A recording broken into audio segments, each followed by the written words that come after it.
Hello, Internet. It's Tori. You're listening to the Cosmere Deep Dive podcast. For updates on when episodes go live, follow us on Twitter and Facebook.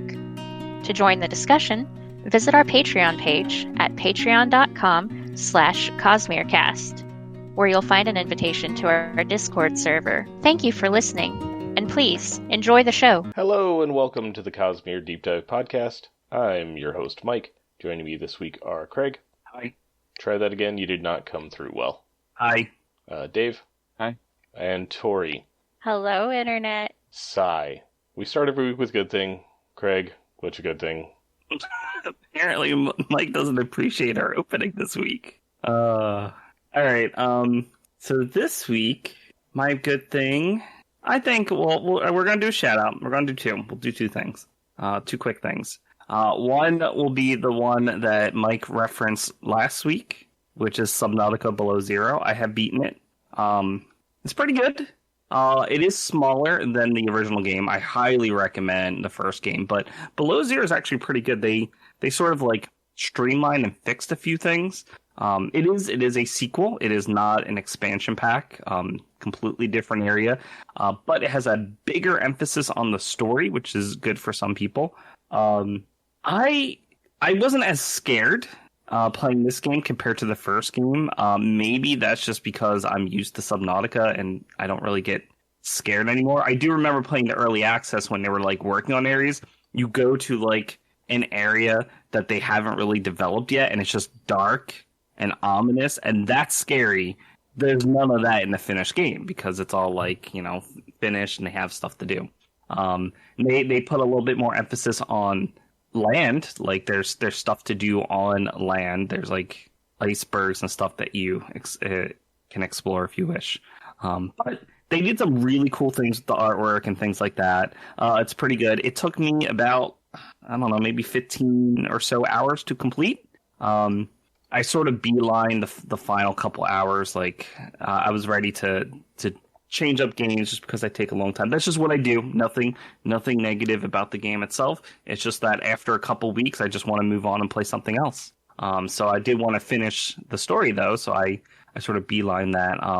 There's plenty more to do because there's a lot of base building I skipped out on. There's a lot of things I unlocked where I just stopped building. I'm just like, I'm good. I'm good with what I have. There is a lot to do. It is pretty good. I do recommend it if you're a fan of the first game. I recommend the first game first, just because it's so good and it is spooky. People who have like maybe don't even realize that you have the fear of the ocean. Yeah, that's totally gonna trigger that. But if you stick with it, you'll get better. You'll become a little less scared, and you'll be rewarded with quite an experience. So yeah, we'll go with that. And I'm also playing Terraria again. That's my second good thing, because Terraria is pretty good. Although I'm playing the PC version, which has all the latest updates. I just found out Tori is playing the Switch version, which will get the updates eventually, I hope, because it's really good. New updates to Terraria? I didn't realize I had new updates. I mean, it was like 2 years ago. Okay, the 2 years ago updates. The 1.4. And actually, they have been doing some bug fixes, so we're at like 1.4.2.3 or something like that. They added a new NPC since then. There's a new NPC that can move in. There's some new outfits. Like a lot of different costumes were added as part of some competition they held. So they added some costumes. Yeah, and they tweaked some things to some nerfs, some buffs. Typical things. Anyway, it's a lot of fun. Terraria is really good with friends. I'm playing solo this time, and it is hard, guys. Like, I miss, because me and my wife played it last time during the big release. It's great, like having a party, because you have like four different classes that you can focus on in Terraria. So having a team, even just having, like, I was the magic user, my wife was melee. Like, that goes a long way, because melee there are ways to tank, essentially, that enemies will target her over me, and then I can either work on healing, because it's like it's a general magic class, so I can do healing, or I could do DPS. It's good as a team, and I had a lot of fun. Solo's really hard. I'm trying to do a magic build, and I'm having some trouble. You have to get good at dodging, like if you're by yourself. Anyway, great game. Done. Okay, so the secret to conquering your fear of the ocean is the sea truck. Always. Dude, you get your sea moth, you get your sea truck, and then everything's like, I'm not worried. Sea truck is bulkier than a sea moth, so it's like, I feel like I can handle anything with that. All right. My good thing this week is a tabletop role-playing game system called Panic at the Dojo. Just ran a session 0 last night. Went pretty well. Had a lot of fun. It's a how do I describe this? It's not D&D. It's not D20. It's its own thing. There are magical kung fu fights. It's a whole thing. It's fun. And it's like $16 on Drive-Thru RPG. Panic at the Dojo. Cool. Dave, I skipped yours. Good God, I'm sorry. That's fine. You're the boss. I jumped out of line. I'm sorry. I'm not awake yet. That's fine. All right. So, in honor of us being back on schedule for Mistborn Area 2, my good thing this week is going to be whiskey, and specifically Japanese whiskey. I've tried a couple different Japanese whiskeys. I've had Suntory, and I just bought a bottle of Hachizaki. And if you are able to enjoy alcohol responsibly, and you like scotch but don't like paying for scotch, it has a very scotch kind of taste to it, Japanese whiskey. So if you've never tried it before and you do like whiskey, scotch, and you can enjoy it responsibly, then I would recommend trying some Japanese whiskey at least once. That's all. I don't think anyone else in this show drinks whiskey, so I wasn't expecting a lot of feedback on that one. I don't really drink these days. I mean, unless I've got a cold and I'm having a hot toddy.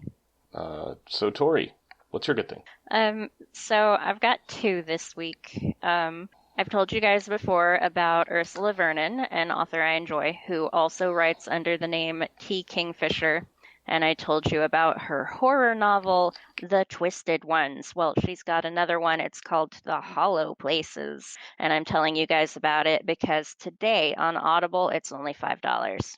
That's today. What is this? May 23rd. So if you're not listening today, then too bad. But if you are listening live and you need a good audiobook and you want something scary, The Hollow Places by T. Kingfisher is $5 on Audible today. So that's one good thing. And for those of you who are not listening live and you're not with me on May 23rd and you can't take advantage of that really good deal, let me tell you about Bad Batch, which is the new Star Wars TV show on Disney+. It's an animated show, sort of like Clone Wars. Full disclosure, I never watched Clone Wars. I am a filthy casual Star Wars fan, but I've been watching Bad Batch. Oh, man, I haven't even gotten the filthy casual level. I haven't seen Rogue One or Episode 9. I'm done. Yeah, now that you mention it, I haven't seen Solo. So, but I think that's the only Star Wars movie I haven't watched yet. I think Rogue One is considered better than Solo, though. Yeah, that's what I hear. I hated Rogue One. Rip. But Bad Batch Anti-casual is it's fun. It's funny. It's well, if you're a filthy casual like me, then you probably at least know that the stormtroopers are clones, right? Like they were all clones in the past. Later they moved away from the clone thing, but so this takes place before the main trilogy, like during the Clone Wars era. And so the Bad Batch is a troop of these clones that mutated in some way. So they, like, the mutations gave them extra abilities. Like one of them is extra strong, and one of them's a really good sniper, and one of them is smarter than everybody else. And so they've just put all of these clones in one unit, and it's the Bad Batch. And something about their mutation makes it where they don't follow orders unquestioningly the way clones are supposed to do. So at some point in the first episode, they kind of turn on the Empire and they run away. And now they're going through space having adventures. And yeah, that's the crux of it. solving mysteries. No, not really. Just getting into shenanigans. And obviously, you don't need to have seen Clone Wars in order to enjoy it, because I haven't, and I am. So there you go. Cool. That was it. Yeah, sorry, I was eating. I didn't expect you to end quite that quickly. So Dave, Yeah. Oh, we're doing the short story wrap up, right? I thought we were jumping straight into episode with Oh, new we didn't do chapters. cast lists for Six of the Dusk. My well, we can do that Uh-oh. later, but my stream says otherwise. Oh boy. Did you not read, Dave? Well, Do we have a short episode this week? I cast Woody Harrelson, or no, Jeff Bridges. I cast Jeff Bridges as every character in the short stories. There's the wrap up. Goodbye, everybody. I did happen to pick up Shadows of Self by Brandon Sanderson. We're back in America here with the New York Times bestselling author. And I think that would have worked better if I let Mike lead in with, Dave, are you sure you started a new book this week? But, oh well, he wasn't fooled for a second. I was extremely fooled. I was very, very scared. Yeah, so based on the title, I thought about the title a little bit, Shadows of Self. It kind of reminds me of the effect of burning allomantic gold, right? You see shadows of yourself when you burn gold. And so far, we've only seen one gold allomancer, that is Miles. So that's kind of interesting. We did get a villain return in this book already in chapter 2, but it wasn't Miles. So yeah, I'm trying to just kind of dissect the title here. Shadows of Self maybe refers to someone burning gold. I don't know. I will savor this exciting escapade as instructed by which one is it? Publishers Weekly. Yeah, fantasy fans will savor this exciting escapade, and I will savor this book in every sense of the term. I'm not going to rush myself through it. I'm going to take my time and enjoy it thoroughly because I have to. And also looking at the cover here, Wayne needs a haircut. Got some long curly hair. Doesn't have his buzz cut and his bowler hat like he did on the first cover. So kind of weird. All right. Actually, can we pause for a second and take a look at the art that Craig has up on his stream? Sure. So it's fan made. I don't know who the artist is, but I actually use it as a wallpaper on my computer, and I'm like, I want to use this because I try to find covers that don't have any words on them, and it's unfortunate that I can't really get any for Shadows of Self, but someone did do this awesome artwork, so shout out to whoever they are. Should probably find out and credit them next week. I quite like this, except for one thing. Can you guess what that one thing is? There's no cravat? No? Oh, Wayne has a gun. Yeah. Oh, yes. And it doesn't look like he has a dueling cane. And it could be a dueling cane with a gun pistol handle. It Short could, except dueling. that it's It's a about... boomerang. Yeah. It's like 5 inches long. Anyway. He's just holding it for wax, maybe. Or that's like, it's like a Pez dispenser with his, gosh, dang. What's that metal that he burns? Bendalloy? Yes. Yeah, could be his Bendalloy Pez dispenser shaped like a gun. Craig, can you link the picture in the Discord? Because if I try to open your stream and record at the same time, my laptop will explode. Sure. All right. So while they're doing that, yeah, it's actually Marasi on the cover, I'm assuming. According to this back cover, Marasi, Wax, and Wayne actually were for the Constabulary Tory. The funny thing was when I bought the trilogy, like I bought all 3 books together, I thought that because Wayne's not on the cover of this book, I thought that he might have died in the first one. But whatever. I guess they'll just put anyone on book covers these days. Hint, hint, Brandon. Put me on a book cover. All right. Ready to get into the prologue? So ready. Okay. All right. So the prologue is actually it's a flashback. It's kind of like an origin story wherein we get to learn where 2 of our favorite characters meet, Wayne and his hat. All right. But for an origin story of Wayne's hat, they spend a lot of time talking about Wax and Lessie. So whatever. Okay. So we have a flashback of Wax and who I thought was Wayne and later turns out to be Wayne, shortly after Wax became a bounty hunter after 5 years of clerking in the Rups. What do a barkeeper and a Farukamist have in common? Everybody? A barkeeper and a Farukamus. They're both tappers. Dang it! I was thinking like something about tapping, and Yeah. you have to jump in. Okay. It's better when I embarrass myself, according to Mike. All right. Granite Joe. Waxillium can't afford to go in the hole. That's literally what going in the hole means. And Lessie. Oh, that's to add on to a flashback of Anne Lessie.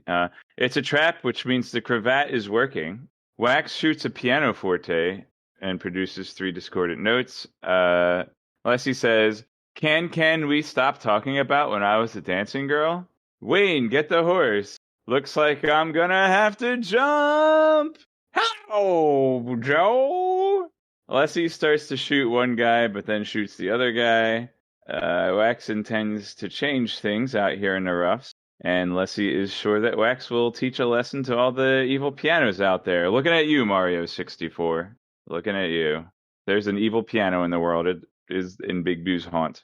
All right, so this is, I guess Wax had only recovered 1 bounty, and Leslie's just like, you're the guy? Psh, how'd you catch that guy? And basically everyone in this town and everyone in the tavern, it belongs to Granite Joe. He's a Koloss-blooded villain, and even Lessie is about to turn on Wax, but then she doesn't. And she's like, if I shoot Wax, I have to shoot everything he stands for, and I want to believe in the good of mankind, or something like that. There's also this line about how Waxillium is like, oh, I can't afford to go in the hole again, but like going in the hole means that you can't afford it, so I didn't really. And plus, he could just save money on lavender cravats, probably. So he's like, so to Wax, his reputation and his shtick as the gentleman bounty hunter are like more important than actually being good and making money. But the fact that they set up this trap for him, it kind of proves that his reputation is getting out there. And here's a piano. Let's see. So yeah, this isn't the first time that Lessie and Waxillium have met, but this is the first time they actually have a conversation and start to get to know each other. And then eventually Lessie shoots Granite Joe, and that's basically the end of the prologue. Oh, the end of the prologue is that Wayne found that is suddenly wearing a bowler hat. Yeah, and he's just like a kid in this episode. Was he like 14, 16 or something in this episode? In the prologue? I think they said 17. 17. So yeah, somewhere between 14 and 16. It was like 17 years before present time, so however old he is there. Oh yeah, chapter 1, 17 years later. How old is Wayne? So it would make him like 34 in present time. It says he was born I'm inclined to believe Tori. 3010s. No, I might have been thinking of that 17 years later thing. He's 11 years younger than Wax-ish. 11-ish years. Is that like dog years? No. Scadrial is pretty much as close to Earth as you're going to get in the Cosmere. So what's an ish year? Well, that's because we don't know when Wayne was born. That's not... It has nothing to do with Scadrial and everything to do with Wayne never telling the truth. You said that Wax is 11-ish years older than Wayne. But what's an ish year? To clarify. Wax was born in 299 post. You have to clarify because Wayne is born roughly around 310. Wayne wasn't born in the roughs, or was he? Maybe he was. All right. Maybe Wayne was born roughly. I'm not sure actually where he's from. Any questions about Prologue? Hey Dave, you excited to be back on Scadrial? The only thing that could make the return to Scadrial better is a cameo of Sylphrena and Nightblood's wedding. Okay. They're both swords. They're made for each other. I think you'll find that Nightblood was made to destroy evil. There's no way I'm the first person to ship Sylphrena and Nightblood. Someone else has to have come up with that. All right, it's not that weird. But I don't know. I'm not allowed to look up fan art. That's okay. I'm on it. I'll get right on that.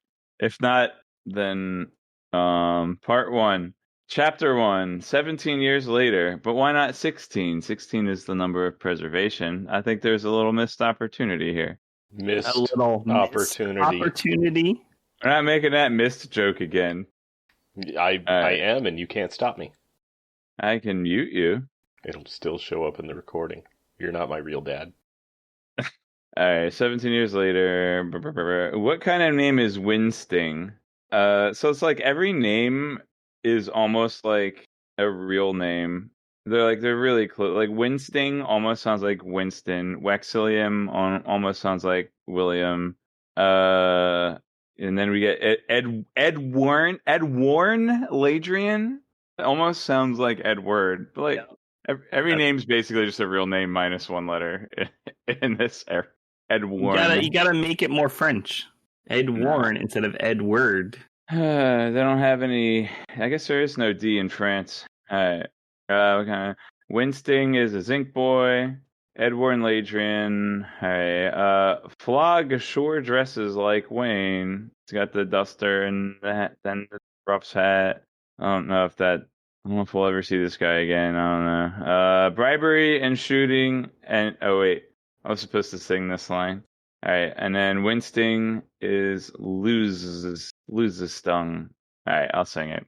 Bribery and shooting and bribery tonight. Every word is a bribery and a shooting and a bribery. Alright. I love that. That's enough of that. So chapter 1 is told from the perspective of some dude named Winsting, who's like, I don't know, the mayor's brother, and he's, quote, selling art, but really he's selling political power. And, you know, in order to hide the fact that he's selling political influence, he's, quote, selling a painting or something. And it's terrible. And everyone knows it's terrible, but everybody knows, what they're actually buying. And then Winston gets shot or something. I don't remember. He dies a little inside. And outside, too. From the outside in, Winsting is stung. Don't you mean his throat is slit, not shot? Yeah, that happened. Well, who can say? There was shooting, though. And so he was going into hiding, and so Flog is this guy. He's like his bodyguard that might secretly be Wayne. I don't know. It's just kind of like this is kind of like if you go to watch a movie, there's always like, all right. So it's like, you ever see a James Bond movie where he's always just like finishing up a caper that isn't necessarily attached to the story proper that we're getting into. I don't know. This might be that. I don't know. I don't know who this guy is. Could turn out to be alive. That's probably not important. Could turn out to be a Kandra. I don't know. But I do suspect this Flog guy of being Wayne. Chapter 2? Chapter 2, proceeding directly from chapter 1. Hold on. I gotta clarify something here. Okay. So basically, anyone who could be in this disguise is either Wayne or a Kandra. Okay. Let's keep going. Yeah, that's how disguises work. That is. That's a slogan for this era. You thought I was another guy, but I was Wayne or a Kandra. It's like, remember book 2, Well of Ascension? It was like, find the Kandra. Now it's find the Kandra / Wayne. Wait, there he is. Can Kandra be Allomancers? We talked about this in Era 1. We know that they couldn't be affected by emotional allomancy, at least not like the watered down genetics. Like in further generations of Mistborn, they weren't strong enough to control the Kandra. Emotional allomancy would just essentially take over their mind. Yeah, there was strong enough. Didn't we had like a specific line that was like Kandra can't be Allomancers or something. Like it was actually explicitly stated, wasn't it? Yeah, I believe maybe TenSoon said it. TenSoon walks us through that. Okay, what if they have a hemalurgical spike? Could that give them allomantic powers? They have hemalurgic spikes. That's how they work.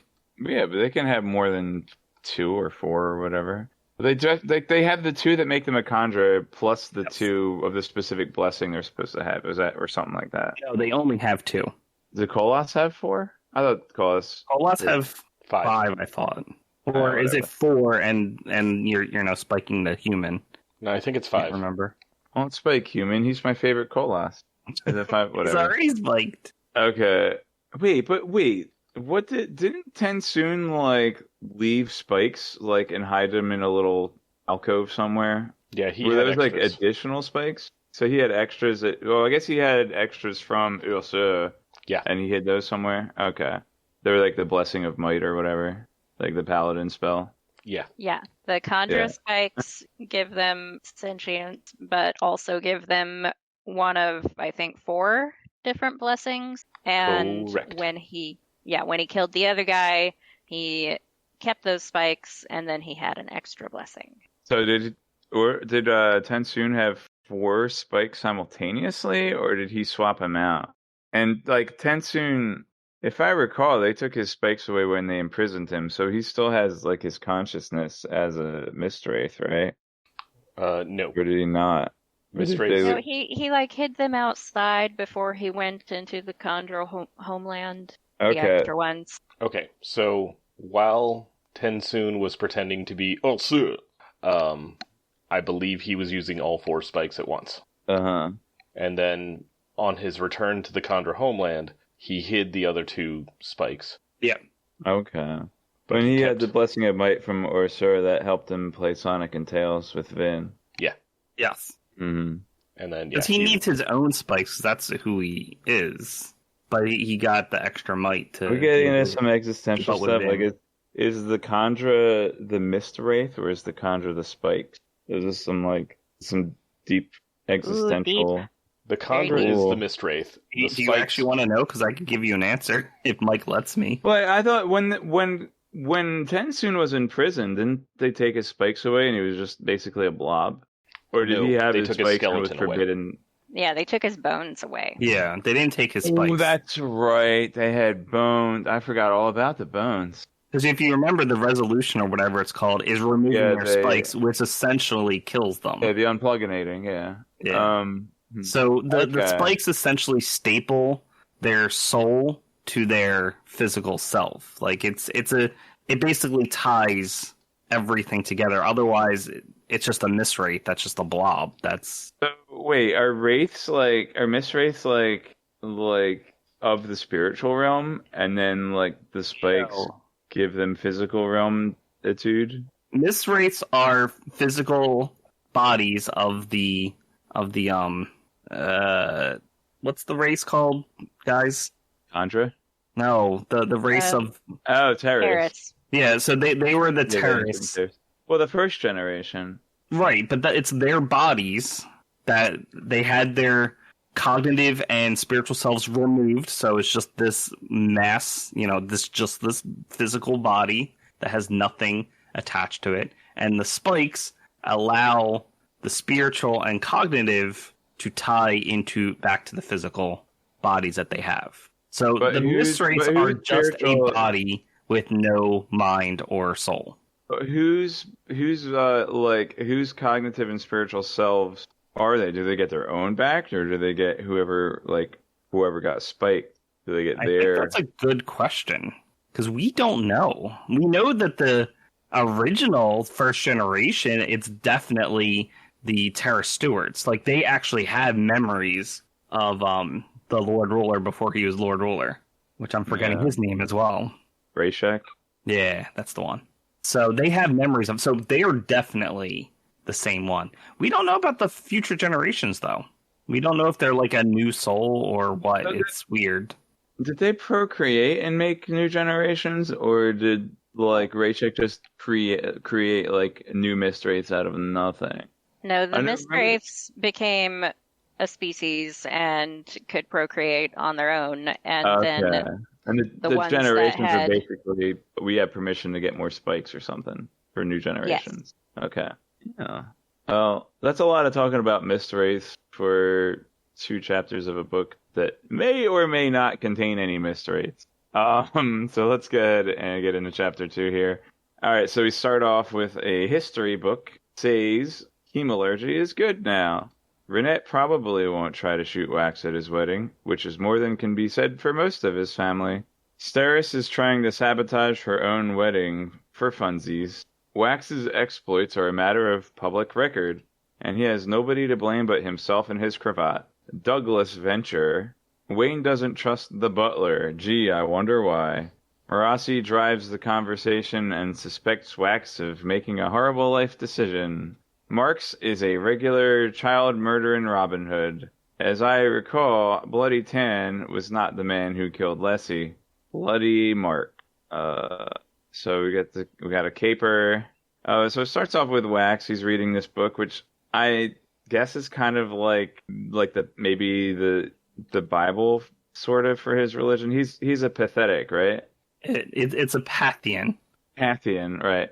So, and I remember he had the earring, so like there is definitely hemalurgy involved with his religion. So, and this book is like a letter. That was a spike given by Harmony, Virukandra to.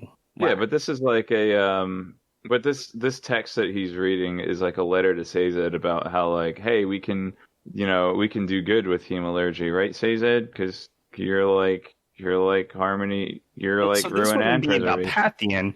The Pathian Bible, in my interpretation, Pathian is sort of somewhat similar to Buddhism, and so there's no real like text. Okay. So much. I mean they've got ratings. Like maybe they don't have a sacred text, but they'd have ratings related to their religion, I presume. So someone they wouldn't hold it in the same regard as scriptures, but yeah. Or the Quran. Someone trying to convince Sazed that hemalurgy is good is somebody else that's not Harmony. Trying to convince Harmony what's good. So it'd be not opposed to Pathian, but it's not the same. It's either some kind of history book or religious text about hemalurgy and how the author, whether I don't think they're writing to Sazed, but they do mention Saze, and it's obviously someone familiar because they say they call him Saze. Like for short. So it's obviously somebody that's familiar with Sazed, possibly like Spook, and it has to be after the time of Harmony because Sazed is Harmony and Catacender, is that the word? Catasandra. Cataclysm. Yep. But anyways, I don't remember. I don't think we actually know to whom the letter is written, but like, it's some kind of history. Or perhaps religious text that's arguing in favor of hemalurgy and how it can benefit humankind. It's not a letter so much as a journal. Okay. Oh, maybe I'll look it back at, but probably not. All right. So Steris and Wax are all engaged in stuff, and Steris is setting up the wedding and trying to figure out whom to invite, and she kind of. Man, if you remember from the first book, she kind of got off on like being kidnapped and rescued and kidnapped tonight. Everywhere there's a rest. Like she's definitely trying to invite guests to their wedding that will cause a ruckus because she's into it. Like that's what I'm reading from Steris in chapter 2. No. You are misreading this. She is planning for every single contingency, and she knows that something's going to happen during her wedding because, of course, we have Wax involved, we have Wayne involved. Something's going to happen. So, if she can create a controlled situation where she knows it's an easy situation that Wax can handle, that would be a better interruption than some unplanned, unknown event. She is making it happen. So right. So what you're saying is, if something's going to go wrong, let me make sure that something simple goes wrong instead of something. It's kind of like she's kind of like building in a circuit breaker to her wedding. Yes, that's exactly what she's doing. I feel like her logic is a little bit flawed. I also think that she just wants something exciting to happen. I'm still gonna say that that's possibly a secret motivation here, even if she doesn't explicitly state it. Okay, stuff exploding around Wax is to be expected. That part of her logic isn't flawed. Intentionally introducing something to explode to cover that is the flawed part because that doesn't. Yeah, why can't two things explode? Yeah, that just basically guarantees that two things will explode. Yeah, but so at any rate, for whatever the reason, Steris is trying to invite at least one volatile guest to their wedding, and she's like, "Will Renette try to shoot you?" And he's like, "Probably not. If Wayne's there, she'll probably shoot Wayne. But maybe it's just for funsies." All right, so Wax's exploits are a matter of public record, which is why Steris knows that stuff is always going to explode. We have this mention of Douglas Venture. I forget the context with which he's mentioned, and I don't know if it matters, but I just wrote it down because he has the name Venture, and that was Elend's last name. So I wonder if he's a descendant of Straff or Elend. Well, if he's a descendant of Elend, it would be Vin's child, and Vin did not have a child. Yeah, remember they both Well, died. there was that other time, although that lady was killed.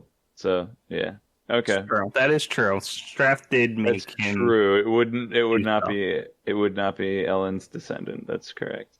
Okay. Wayne doesn't trust the butler. Remember the last butler that tried to explode him? All right. So they're like, oh, we got to start this caper. Marassi's driving the car. Wax doesn't like cars. And then the villain's name is Marks, who is kind of like beloved he was like a town hero. He was kind of a scamp, but then he killed a little girl during his last adventure, and now he's on the constabulary's radar, but the town is still kind of loyal to him, and then they chase him out, and then he's like running to the sanctuary of the people that will cover for him, and then as Wax is chasing him down, he sees somebody that he thinks is Bloody Tan, whom if you recall, the prologue of Alloy of Law, he done been shot in the forehead. So what's going on here? Probably hey, a Kandra. Yeah. Does Marks have any brothers? Which one is it? Does Marks have any brothers, or are any of them grouchy? They're all marksmen. Groucho Marx, perhaps? What was Mike's question? All right, pop quiz. Who's the best Marx brother? Or who's my favorite Marx brother? Can you guess? I mean, it should be Groucho. He had all the best lines. Anyone else have a guess? No. Harpo. My favorite Marx brother is Harpo.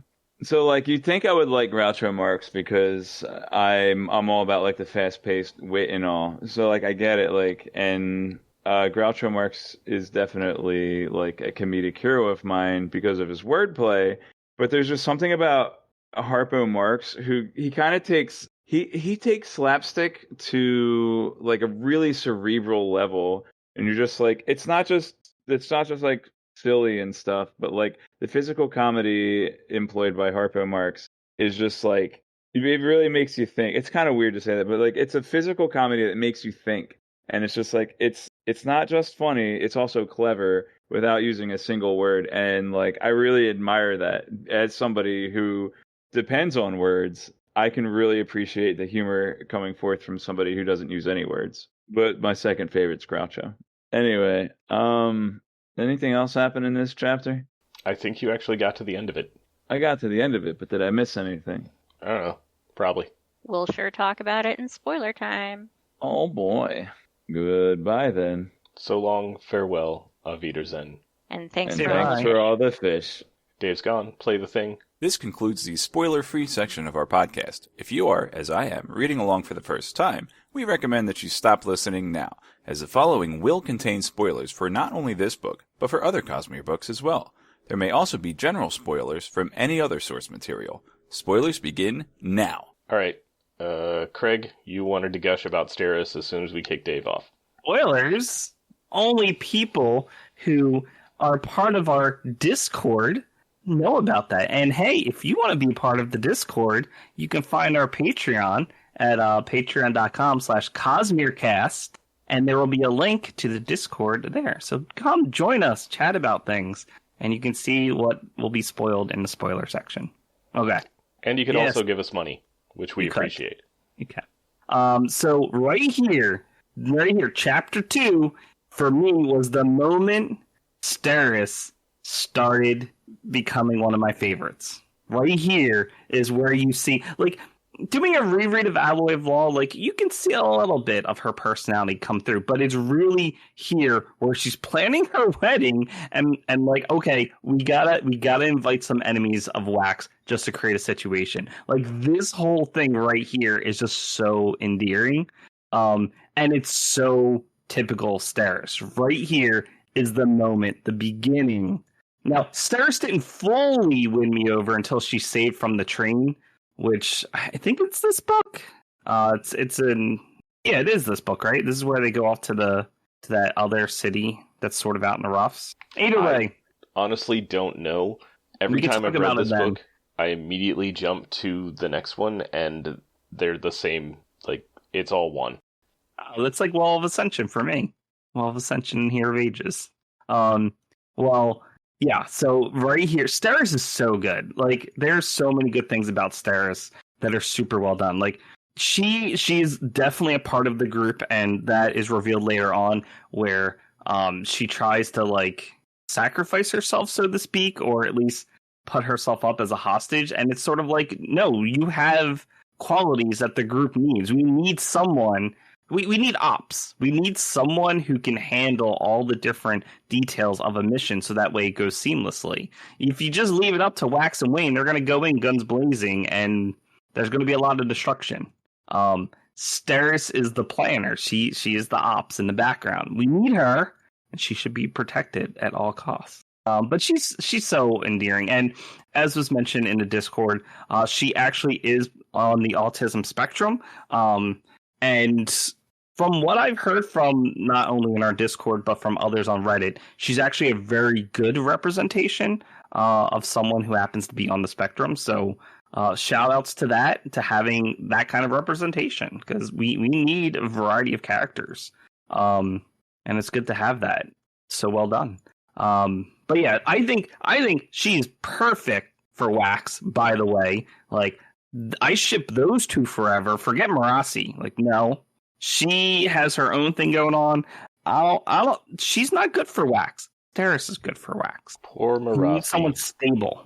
Forever alone until she meets her mysterious masked man. Yes, in Bands of Mourning. Yep. Okay, So Tori, Yes? Dave had a question that we didn't really answer for him. Can a Kandra use allomancy? Gosh, I wonder if that will ever be answered later in this book. I like how we all just didn't say anything. Like, what was it? Kandra can't use allomancy? What was that, guys? And then we like went off on some weird tangent. Like, yeah, let's just go in that direction and not answer the question. So the answer is no, except in the rare cases where the answer is yes. More specifically, Palm/Bleeder/Lessie/ whatever the heck she wants to call herself. Oh, by the way, also apparently she has Bloody Tan's bones. She can use some allomancy and Furukami because of the one spike. Because she only has one spike. The one spike she has, which we suspect is made out of a god metal. Probably Trillium. Who knows? But it's definitely not a normal metal that Kandra would typically use. And somehow it's giving her allomantic and ferrochemical powers. Here, stick this piece of alien metal in you. You'll get superpowers and not cancer. Promise. We know. So Palm was a decent Kandra. Like, she was definitely useful to Harmony until like the whole thing with Wax happened, where basically Harmony's like, you need to die because I need Wax back in the city in Elendel. So she definitely legitimately cared about Wax, and just to have to do that to him definitely messed with her head. And that's, I think, the start of when she goes down whatever path she follows that ultimately leads to only having one spike, going against everything Harmony is and says. And yeah. Ooh, I've got a question I thought of just now, so I apologize if there's a word of Brandon out there or if this is said and I just missed it or forgot. But so in the prologue, they make a big deal about how, oh, you were the dancing girl at that other way stop. Was the dancing girl the Kandra? Or did the Kandra happen to the dancing girl afterward? You saying Lessie was the dancing girl? She's wondering if the dancing girl was just a regular human girl who got Kandra'd. That's what I'm wondering. And I would lean toward no. I would lean toward Lessie being placed as the dancing girl to get Wax's attention. And then that didn't work. So, I think Harmony knows Wax well enough that that wouldn't be the approach they do. Does he at that point? Wax has been a follower of Harmony for a while, wasn't he? Yeah, but has Harmony been following Wax? Yes, because he was looking for his quote-unquote sword. Okay, but was Harmony just following Wax, or were there a lot of options that sort of narrowed themselves down over time? I mean, look, we know Harmony Sazed. He probably, although he doesn't have his copper mines anymore, I'm sure he's very good at memory. I mean, he holds a shard, so I think Sazed / Harmony could keep track of all the details, and he could totally, if he has multiple candidates, I'm sure he's following all the details of all of them, and he would know what works. I think it's just a coincidence. I'm going to go with coincidence, which never happens in these books, but I'm going with it. New idea. What if Harmony wasn't necessarily calling all the shots here? What if that was Leslie's idea with the instructions of get Wax's attention? I'd buy that. Because, like, I don't know that Sazed necessarily feels the need to micromanage quite that much. I think, in fact, he doesn't micromanage. I don't know. There's definitely some things he does with the Kandra that he doesn't do with anybody else. Like, it's specifically because the Kandra are his, like, right hands. But he doesn't control Marsh. We know that. Like, Marsh is doing his own thing. For the most part, the Kandra seem to do with whatever Sazed says, but I'm not sure. Yeah, I don't know if they're like to that degree that Sazed will do that, because that doesn't seem like the thing Harmony would do. No, I'm picturing Kandra Lessie over here like, I'm gonna be the best dancing girl at, like, I'm gonna get his attention. I'll show you, and then like, dang it, that didn't work. Okay, now what do I do? Yep. Anyway, I like that theory over Sazed had the wrong approach in the beginning. Maybe it was just Leslie trying something else out and it didn't work. Okay, what else do we have? So basically, we're going to read through this book and like everyone is going to be suspected of being a Kandra in some way. So we know... Or Wayne. So we know in the prologue, Leslie, of course, is... Okay, so just to recap, for those of you who are coming in like Mike, or like this book blends with the next one, the big thing of this book is that we have someone called Bleeder, who is up to some sort of shenanigans that we don't quite know about, but there's like a bunch of murder and stuff like that. And we find out, of course, that Bleeder is a Kandra called Palm, who happened to also be Leslie, who was his love that we see in the prologues of both of these books so far. And he eventually marries her. So it's like, it's a big deal. Like, he's very attached to her. And he accidentally, at the time, it seemed like killed her in the prologue of Alloy of Law, but it turns out that was definitely planned. So in this prologue, we have Leslie. In chapter 1, she took over the bodyguard, Flog, I think. Like, I think the bodyguard was her, and that's how she kills the rich crime lord dude. Politician, crime lord, whatever. Potato bribery. Sure. And I don't think she's in chapter 2, but wait, is she? Bloody Tan. Bloody yeah. Tan. Oh yeah, that's right. She possesses Bloody Tan. That's what I was going to mention. Good. Yeah, that's the one.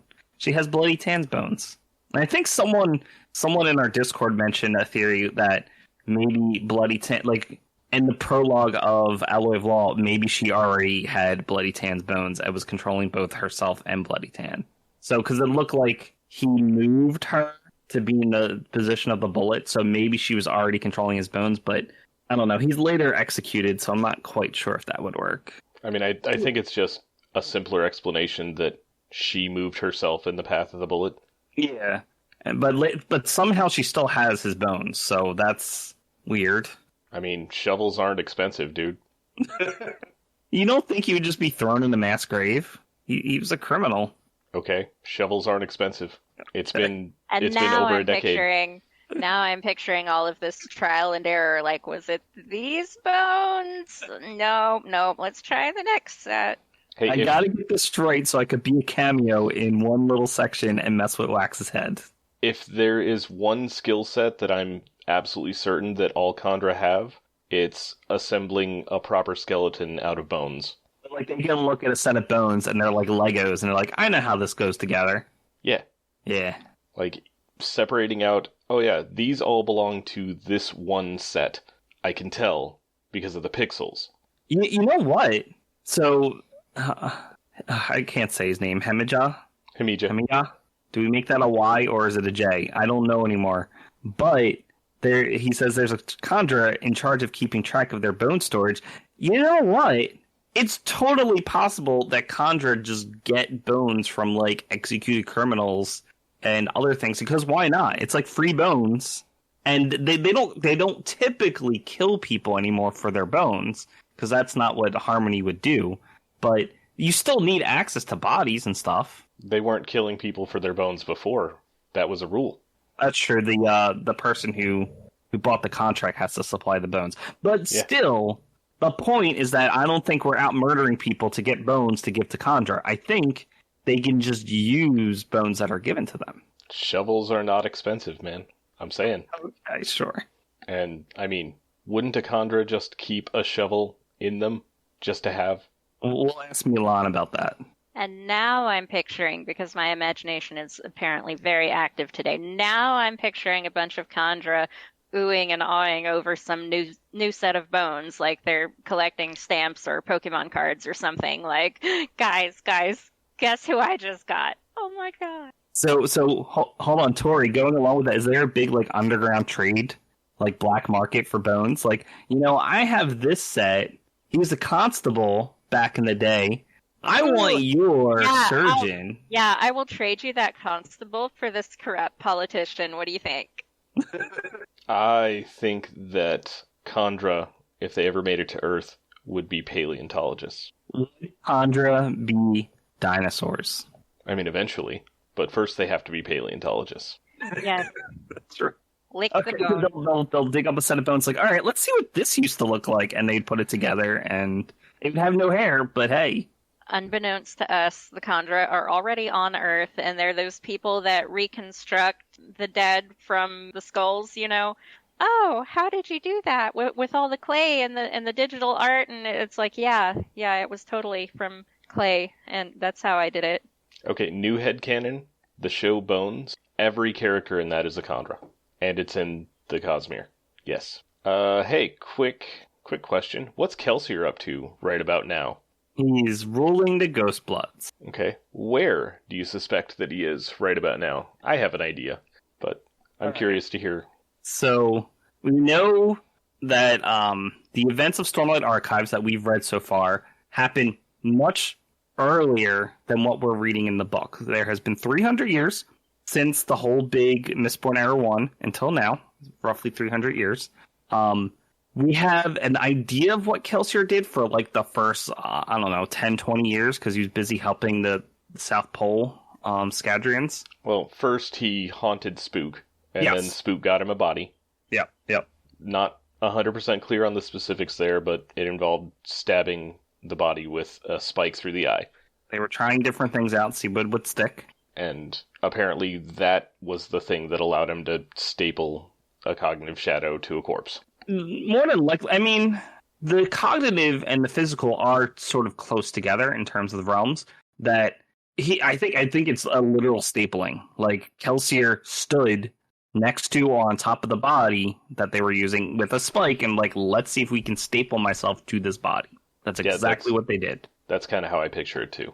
Yeah, I would like to actually get that, but yeah, that's how I picture it so far. Maybe both Spook and Kelsier, or just Kelsier went off to the Southern Scadrians and helped them out because Harmony wasn't doing anything. I'm guessing just Kelsier, because Spook has to rule the recovering people. He's Lord Mistborn. Yeah, he finally got a title that freaking Elend wouldn't give him. Dude asks for one thing. And he wanted that title so he could get a girl, and he already had the girl by then. So okay, but it doesn't mean he doesn't stop wanting the title. He gets the girl and then gets the title to show you don't need a title to get the girl. Oh, deep. So yeah. So he helps the Southern Scadrians. He creates the Bands of Mourning. And then at some point he establishes the Ghost Blood so that way he can figure out how to leave the planet. I'm assuming that he's camping out around Harmony's shard pool. Like at that point or currently? Both. So you think he has not been able to leave the planet yet? Yeah. I think... See, it's really tied together with whatever's happening in Stormlight Archives. It depends on, number one, if they can figure out the Oath Pack, and number two, if the Ghost Bloods can get the proper information they need to give it back to Kelsier so he can leave his planet. Or if the Oath Pact has literally anything to do with why Kelsier's stuck. They might be completely separate concepts. No, they are, but the Ghost Bloods think they're going to get something out of it, which is why... Yeah, they can be wrong. Yeah, oh yeah. They can think that, and they can also be wrong. Do you think Kelsier has a bird? Yes. I bet Kelsier has a chicken at this point. If Mraize has one, there's totally no reason he wouldn't have an AVR. Wonder what kind of chicken. Wonder what his chicken power is. I don't think he would go in for a Copper Cloud one. I think he'd go for something interesting. Well, he's still a Mistborn. That, I assume, didn't stop being a thing. Like, it has to still be a thing, otherwise he can't Bands of Mourning. Hold on. I think he's a Mistborn, but I think he's a Mistborn through the Hemalurgic spikes. Wait. No. I don't think he spikes very much, though, because otherwise Harmony would be able to know where he is and take control of him. Well, I think Harmony knows where he is, and I think Harmony could take control of him, or at least influence him. I don't know that he has more than the one spike. I'm assuming he still has all of his Mistborn powers from when he was alive, because that's not tied to his physical, that's tied to his spiritual. Identity. Yeah. And he has to be a Mistborn, otherwise the Bands of Mourning can't exist. Not sure where the ferochemical portion of that came from, so we gotta figure that out. So Spook didn't have access to that. Sazed wasn't giving anything up. Do you think Marsh helped him with the ferochemical portion of that? Maybe. Because Marsh has access to Feruchemy. Okay, so Marsh, at the end of Alloy of Law, tells Wax that he's been doing his brother's work. Yeah.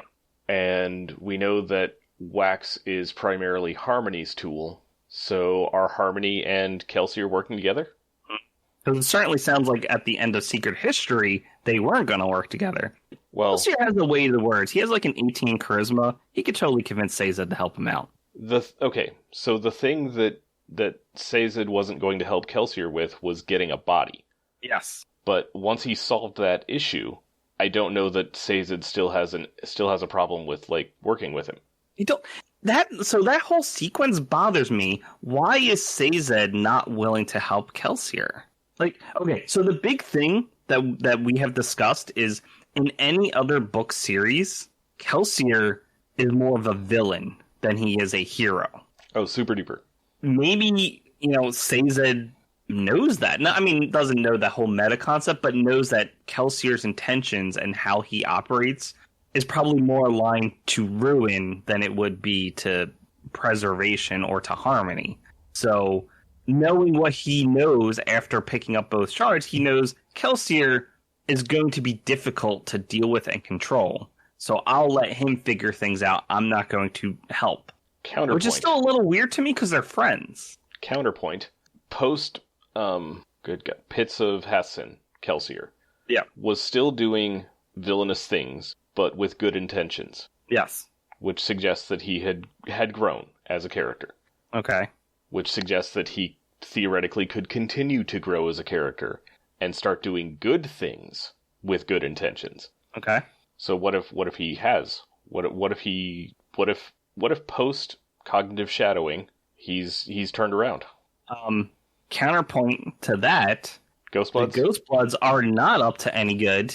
They definitely have some ulterior motives. They definitely follow the ends justify the means philosophy. That to me doesn't sound like a good person is their leader. Counterpoint. The Ghostbloods aren't doing evil necessarily. They're doing, from the perspective of people on other worlds, selfish things, because they aren't helping with their particular deal, but they're not necessarily bad. I don't know. I just remember they killed the cart that was carrying off Shallan when she first tried to join the Ghostbloods. That's not cool, but that's such a Kelsier thing to do when he was running his thief group. I mean, they were less about murder until the Pits of Hassan, and he started killing all these nobles. But he didn't really have. I don't know. I don't think he's changed that much. But going along with why Sazed didn't help him in the first place, maybe that was intentional because Kelsier had to discover things about hemalurgy, like Kelsier and and Spook had to discover things about hemalurgy in order to create. Oh man, that's not about hemalurgy, but in order to create the Bands of Mourning, they were experimenting. Is my thought, or it's Kelsier and Marsh were experimenting with Furukumi and Kelsier and Spook. Either way, the point is maybe there were things to be discovered, and Sazed not helping Kelsier was in order to forward that path. Like, just giving them the information, which is sort of Sazed's problem, because he's like, I could just give the technology, but that doesn't help solve anything. People have to discover it on their own. And when he created the Elendel Basin, he sort of stagnated the technological progress a little bit. I have issues with that we will discuss later. Okay. But yeah, I'm thinking the don't give Kelsier a body thing is just an extension of Sazed's sort of more hands-off approach to sharding. Okay. But you think they're working together now? I think they might be. So do you think Harmony is part of Kelsier's crew? And more importantly, is Kelsier going to put a crew together of a bunch of shard holders? Probably not. To both. Like, Kelsier might consider Sazed to still be part of his crew. Right. Like, I don't care that you now hold 2 shards. You were on my crew before, you're on my crew now. That's true. Do we agree that Kelsier would not work with Autonomy? I don't know. We haven't really seen much of Autonomy as a person yet. Right. So it's hard to make that claim. I remember the thing, I forget which book it is in Era 2, the thing that is attacking Scadrial that Harmony is trying to, prevent. I think Kelsier, I would hope, is against that, because he wouldn't want his planet destroyed or taken over. Well, we still don't know for sure that that's Autonomy, especially given there's some force. Especially given what we know happens in Rhythm of War. Yeah. Like, that could just be Vargodium. It could also be a Dawn Shard. It could be... What if Vargodium learns how to make avatars from Autonomy? True. We don't know. We don't know a lot of things. The more important question, this is from Sword Nimi, the more important question is, will Kelsier punch Taravangian in the face? And I hope the answer is yes. I hope that also. All right, off the wall theory. What if Taravangian deals with Autonomy in some way and takes up her shard? And so then we have Odium combined with Autonomy. Right, because Race was the one that wanted to preserve the purity of Odium. Yep. I don't think Taravangian would do the same thing. I think he would totally combine shards. More power. What if Kelsier takes up the Shard of Mercy? I could see Kelsier... So, we were told that there's one shard that just likes to survive. There's no survival shard, but one of the shards just wants to survive. But we still have one unnamed shard. Right, but we were explicitly told there's no shard... There's no survival shard. I suspect it's Invention. I think that's one of the shards. Well, but okay. That would be a perfect shard for Kelsier to hold, because he is very much in tune with that whole survivor type aspect. There's a survival shard in terms of intent, but not name. Right.